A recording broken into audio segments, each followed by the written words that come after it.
Assalamualaikum warahmatullahi wabarakatuh. Perkenalkan, nama saya Ariel Adran Putra Sike. Saya akan membawakan materi sedikit tentang hukum agraria bagian perwakafan.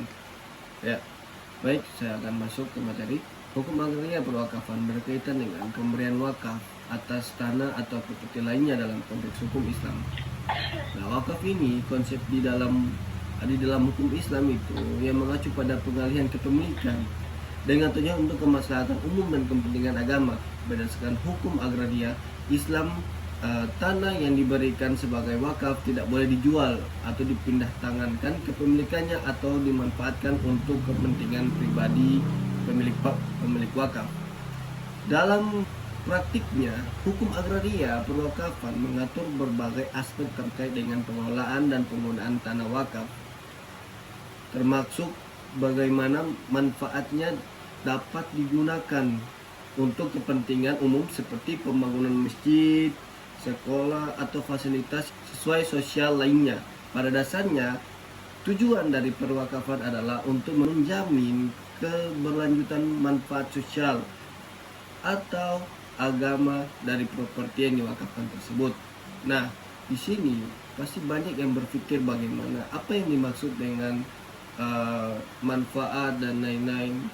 Manfaatnya itu sebagaimana contoh, apabila saya mewakafkan masjid, tanah, dan lain-lain untuk kepentingan sosial, kepentingan agama, kepentingan di sekeliling untuk masyarakat, maka manfaatnya itu banyak.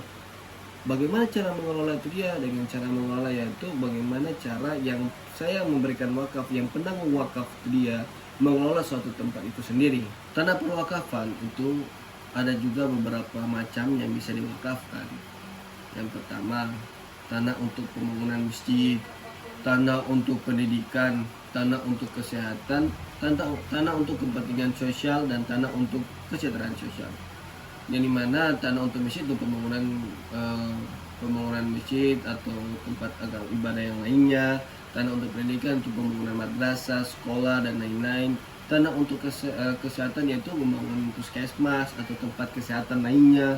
Tanah untuk kepentingan sosial yaitu untuk diwakafkan untuk kepentingan umum seperti taman, fasilitas, dan olahraga.